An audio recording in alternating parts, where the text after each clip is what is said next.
राम राम बाबूजी। आप भी बहुत देर से इंतजार कर रहे हैं भाई, ज्यादा इंतजार करिए, तकलीफ हुई तो मैं माफी मांग लेता हूँ।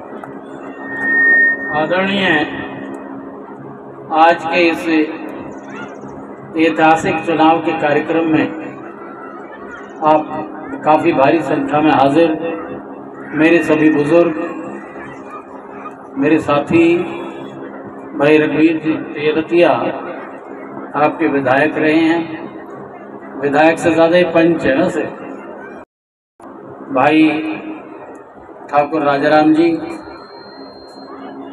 मेरे साथ बैठे हुए इलाके के पंच हैं, सरपंच हैं, कुछ जिला परिषद हैं, समाज के प्रतिष्ठित व्यक्ति, मेरे सम्मुख बैठे मेरे सभी साथी महानुभाव, मातृशक्ति, छायाकार बंधुओं, और विशेष तौर से इस कार्यक्रम के आयोजन में आप लोगों के दर्शन मुझे कराए जिन्होंने, उनका भी नाम मुझे याद लेना चाहिए। करण जी नाम,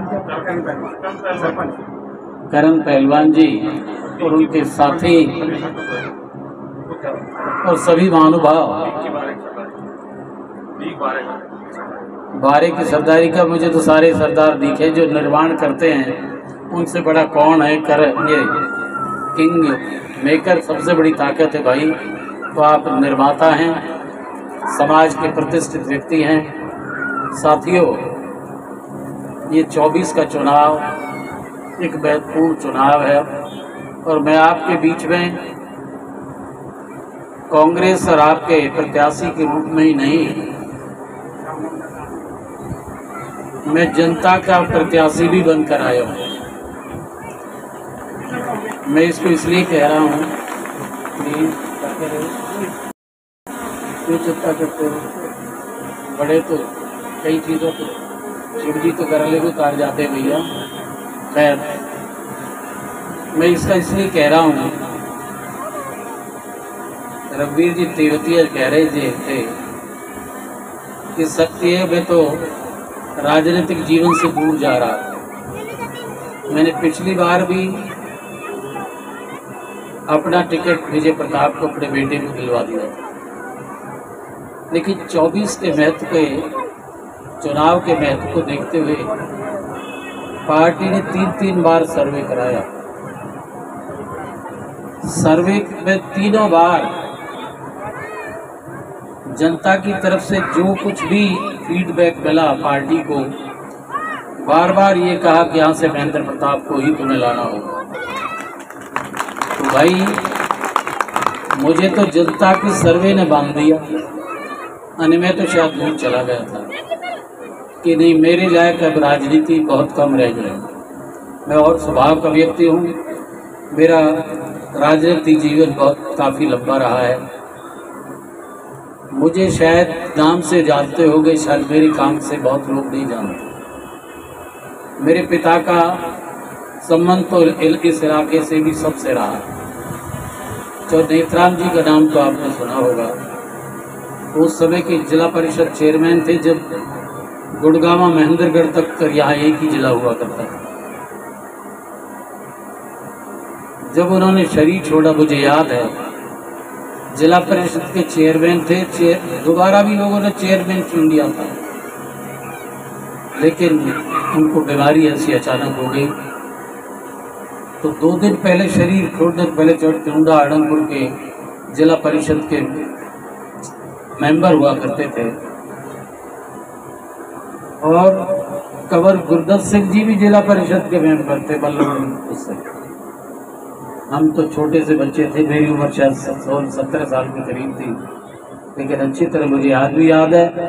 चौटुंडा से कहा, चौटुंडा मैं तो शायद अब जा रहा हूँ, लेकिन जिला परिषद में महेंद्रगढ़ और वहाँ के लोगों अब कोशिश करेंगे, मैं अपने लोगों को सारों को मेरे पास बुलाइए और कंवर गुरदत्त को चेयरमैन बना देना, मेरा आदेश है। तो भाई मेरा संबंध तो बुजुर्गों का रहा है, आप मेरे बुजुर्गों का इस क्षेत्र से भी, आपसे भी, मेरे राजनीतिक जीवन में 5-5, 6-6 बार मुझे एमएलए बनाया है।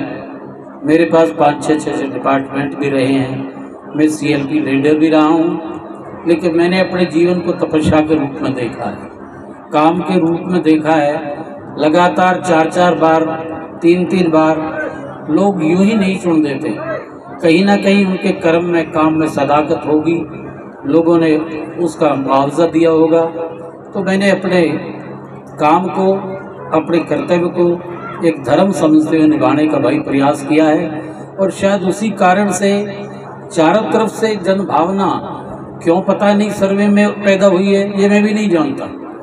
और आज मुझे आपके बीच में एक प्रत्याशी के रूप में आने के लिए मजबूर किया। मैं आपके बीच में, आपके दरबार में मैं हाजिर हुआ हूँ।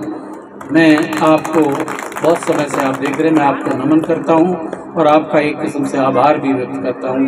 साथियों, देखिए 10 वर्ष पूर्व आपने परिवर्तन किया, आपने नहीं, देश की जनता ने किया।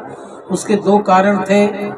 10 साल की कांग्रेस की सरकार, 10 साल में तो उब जाते हैं ज़्यादातर लोग, देखते हैं कि स्वाद भी बदलना चाहते हैं। और दूसरी तरफ बीजेपी जो विपक्ष के तौर पे सामने आई, मोदी जी की वाक पटुता और मोदी की जी बाजीगरी तो आप जानते ही हैं। सबसे पहले एक जुमला दे दिया, जिसको उन्होंने जुमला माना है कि भाई काला धन जो कांग्रेस ने विदेश में जमा कर दिया, इसको हम आते ही ले आएंगे, खजाना भी भर जाएगा और 15-15 लाख रुपए तुम्हारे खाते में भी आएंगे। ये वादे थे, याद करिए। तेल की कीमतें 60-62 रुपए थी, गैस की कीमत 400 के लगभग थी।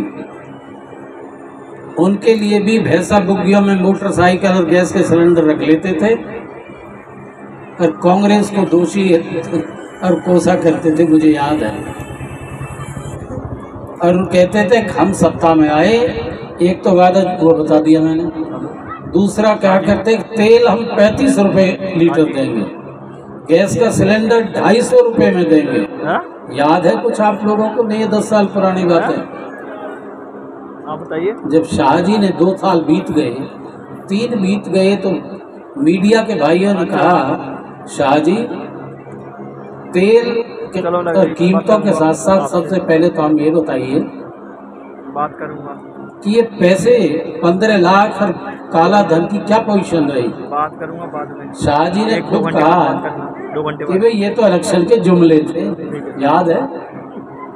जुमला मतलब बहका देना, जैसे बच्चे को बहकाते हैं। झूठ बोलना।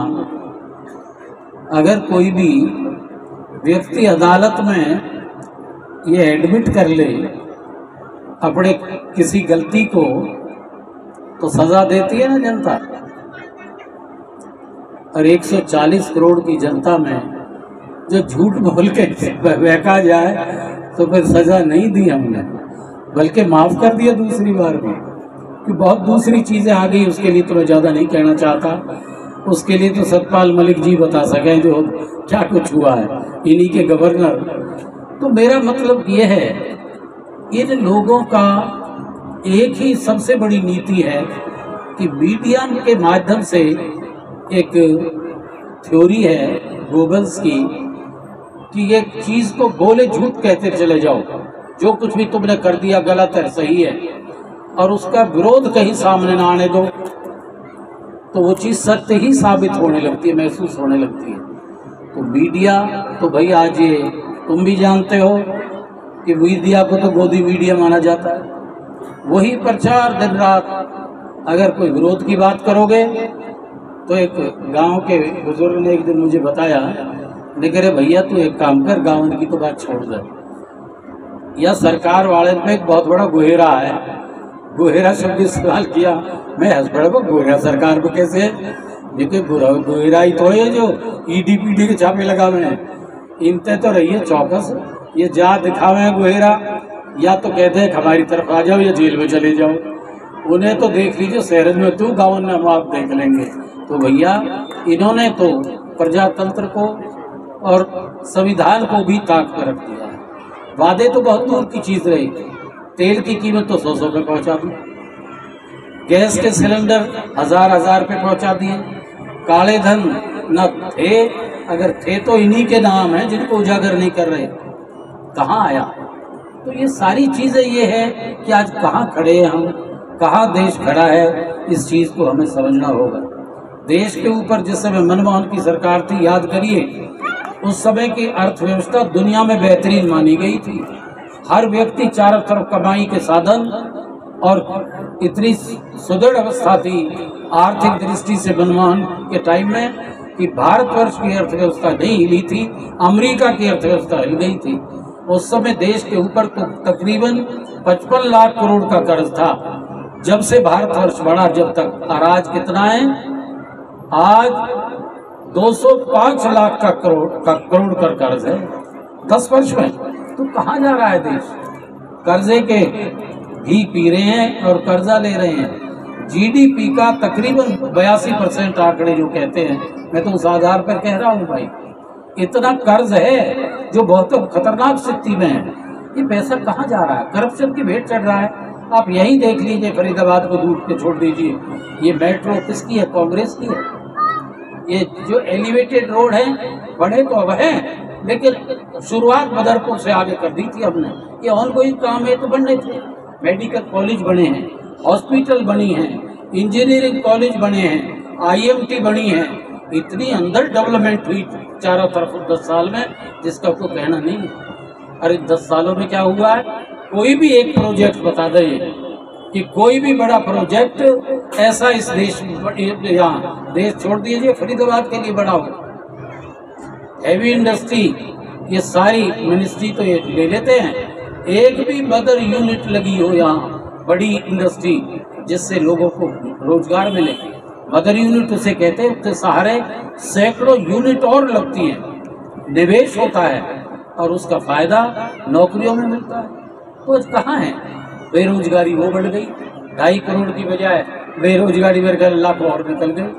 करप्शन की हालत यह है, आपने अखबारों में पहले देखा सुना है कि 200 करोड़ की फाइल तैयार होके पेमेंट ले गए और धरातल पर काम कतई भी नहीं। फरीदाबाद को स्मार्ट सिटी का नाम दे दिया, बीच बीच के एरिया में तो कहीं ठीक हो रही हो, तो पहले भी था और थोड़ा 10% बढ़ गया, लेकिन फरीदाबाद स्मार्ट नहीं, कबाड़ सिटी बढ़ता जा रहा है। ये किसी से छुपा नहीं है। कहाँ जा रहा है पैसा? ये सब करप्शन की भेंट चढ़ रहा है। तो ये आज स्थिति है, इसका आकलन भी हमें करना होगा और इसी आधार पर फैसला होता है कि पार्टीज ने क्या किया है, सरकारों ने। हमारी सरकार को देख लीजिए, ये देख लीजिए, हमारी सरकार में कुल कर्ज था जब हरियाणा में 70,000 करोड़ छोड़ा था हमने, लेकिन काम भी हुए थे, गांव में भी सड़कों जो मैंने बताया काम सभी के तो हैं। IMT है, चाहे इंडस्ट्री है, चाहे मेडिकल कॉलेज है, इंजीनियरिंग कॉलेज मेरा विभाग रहा है, वहाँ यहाँ से लेकर और होटल तक 54 के करीब जो है मेडिकल कॉलेज या दूसरी संस्थाएं हमने खोली हैं। तो आज ये स्थिति है कि आज ये कहाँ क्या कर रहे हैं। तो भाई हमें इस चीज़ का आप विचार करना होगा। 10 वर्ष हो गए, 10 वर्ष के बाद मैं समझता हूँ दो बाछा हो जाती है, तिरबाछा नहीं होना चाहिए। बड़े बड़े क्या करते हैं, अजमे को अजमा कदा, अकलमंदी नहीं है, मूर्खता है। आपके पास आते हैं फिर कहते हैं कि हमने क्या कह रहे हैं, मोदी के नाम पे दे दो। अरे भले आदमी, शर्म करो तुम। मोदी के नाम की बाजीगरी कहीं खाते रहोगे, अपने नाम का भी खाइए। तुम क्या दे रहे हो जनता को? तुम्हें शक्ति जनता ने दी है, इसको लौटाना भी सीखिए। इसको अपने पेट के लिए खाते रहोगे, इसके लिए यही बदनामी लेते रहोगे। मैं तो भैया पहले सुना, मैं तो कहता हूँ, मैं तो दूर भाग रहा था, पर चारों तरफ ये कहें लोग, लेकिन मिस्टर करप्शन पाल को हराएंगे हम, क्योंकि करप्शन पाल नया नाम ले दे दिया। ये जनता के अपमान है, शक्ति दी है जनता ने, तो उसको लौटाइए। अपने पेट के लिए ज्यादा लोग कहाँ ले जाओगे? चारों तरफ यही हुआ है, देखो प्लॉटों में इससे, जमीनों में इससे, फलानी में इससे, चारों तरफ इससे। तो भैया आज ये सोचने का समय आ गया है। आप निर्णय लीजिए, पार्टीबाजी से ऊपर उठ कर के लीजिए। वेद में कहा है कि जहाँ परिवार का हित हो, अपने हित को छोड़ दो। जहाँ इलाके का हित हो, वहाँ परिवार के हित को भी छोड़ दो। वेद की बात कह रहा हूँ। और जहाँ प्रांत का हित हो वहाँ जो है फिर क्षेत्र को भी छोड़ दो। आज प्रांत का भी राष्ट्र का भी हित इस बात में है। पार्टियों से ऊपर उठकर आप जो कांग्रेस ही एक विकल्प है हमारे, हमने जो है अपने ये तैयार किया है घोषणा पत्र कि हम इन विकृतियों को दूर करेंगे, नौकरियों को देंगे, महंगाई को भी कम करेंगे, करप्शन पर लगाम लगाएंगे। बिजली के लिहाज से आम गरीब व्यक्तियों के लिए हमने घोषणा पत्र दिए जो तैयार किया है कि 300 यूनिट तक बिजली इस्तेमाल करने वाले का बिल नहीं होगा, 300 यूनिट तक बिल माफ करेंगे। जिस गैस के सिलेंडर को 400 से 1200 तक पहुंचा दिया, हमारी गृहिणियों पर, हर परिवार पर कितना असर पड़ता होगा। आज महंगाई कितनी होगी, रुपए की कीमत इतनी हो गई, रुपए की वैल्यू नहीं रही। तो उसके लिए 500 रुपए में सिलेंडर देंगे, चाहे हमें खजाने से सब कुछ देना पड़े। और जो बुजुर्गों की पेंशन को 6,000 रुपए साल का देंगे। ये जो कौन से वीर, जो अग्निवीर, एक ऐसा मजाक किया जवानों के साथ, इस योजना को हम खत्म करेंगे और इसकी जगह वही योजनाएं भर्ती तुरंत पूरी करेंगे परमानेंट तौर पर मिलिट्री के लिए। तो भाई जो वीकर सेक्शन की खास तौर से एक जाति की नहीं, किसी जाति की भी एक हद मुकर्रर करेंगे, कितनी आमदनी जो टैक्सेस ना देते हो, जिनकी आमदनी उससे ज्यादा हो, उससे नीचे हो, उन महिलाओं को 1 लाख रुपए हर परिवार में 1 साल में उनके खाते में देंगे। 1 साल के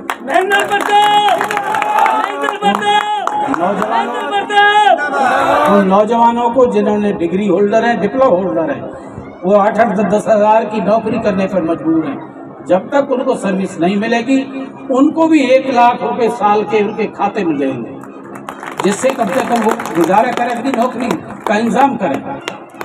और जिन किसानों ने 750 किसानों ने MSP के लिए, एक्ट के लिए बलिदान दिया है किसान आंदोलन में, याद हो आपको, उनका सम्मान आज तक नहीं हुआ। एक शोशेबाजी जरूर चलाते रहे हैं। उनके लिए भी फैसला है हमारा कि सरकार आते ही गठबंधन की हम जो है MSP को कानूनी दर्जा देंगे कि उससे कम किसान को हर उसमें जिन्स में, तो हम हर चीज़ का हमने, और बतेरी काफ़ी चीज़ उसमें शामिल है। हाँ, इलाज का भी 25 लाख तक का हमने एक खास उसके लिए फ्री देने का हमने प्रोविजन किया। तो ये सारी चीज़ें हैं। तो अब इसको अगर हमें पूर्ण करना है तो भाई हमें विश्वास दीजिए। मैं तो आपको भरोसा दे सकता हूँ। मैं तो बताया कि मैं तो अपनी मुँह से मैं अपनी बात नहीं कहना चाहता। मुझे इतनी बार चुना है, मैं CL का लीडर भी रहा हूँ। अमर कृष्ण चपाल जी लड़े भी हैं। एक बार 161 वोट से हारा था मैं, जब कांग्रेस भी, हमारी पार्टी ऐसी है जब उसका मन करा है कुछ कर दे है, मैंने टिकट काट दिया था, मैं लड़ बैठा, 101 वोट से हारा था। और दूसरी बार कांग्रेस ने टिकट दे दिया, अमर कृष्ण पाल जी लड़े थे, वो BJP रहने लोगों से था, लेकिन 64,000 से जिताया था लोगों ने। आज वही है जो लोगों के दिमाग में कि महेंद्र प्रताप को लाओ। मुझे उम्मीद है जनता चारों तरफ यही हो रहा है जो यहाँ सोच रहे होते कि भाई इस कृष्ण पाल को हटाएंगे ना तो झूठे साबित हो, या झूठ और अहंकार के सिवा दूसरा काम नहीं। कि अब भी ये कहें मोदी के नाम पे दे दो, फलानी मोटी सड़क बढ़ा दी, वो फलन बढ़ा दी, जो हाईवे ये भी तो हमारे यहाँ आधे। अरे तुम अपने नाम का तो खाओ, मोदी के नाम का ही खाते रहोगे। अपना काम करिए, अपने चरित्र को देखिए, जनता के विश्वास को देखिए। जनता का विश्वास तोड़ा है, चाणक्य ने कहा है कि जिसने जनता का विश्वास तोड़ दिया वो शासक रहने का अधिकार नहीं है सत्ता में। चाणक्य की बात कह रहा हूँ। तो आज इनको अधिकार नहीं है। आप अपने कर्तव्य रूपी धर्म का वहन करिए। मैं तो एक विश्वास दे सकता हूँ आपको, महेंद्र प्रताप ने ना तो जीवन में अपने दामन पर दाग लगने दिया है, और मैं आपके दामन पर, आप मुझे विश्वास देते हैं तो आपके दामन पर मैं दाग नहीं लगने दूंगा। और एक भरोसा देता हूँ, काम की दृष्टि से, आपके सम्मान की दृष्टि से आपको निराश नहीं होने देंगे, मेरा वादा।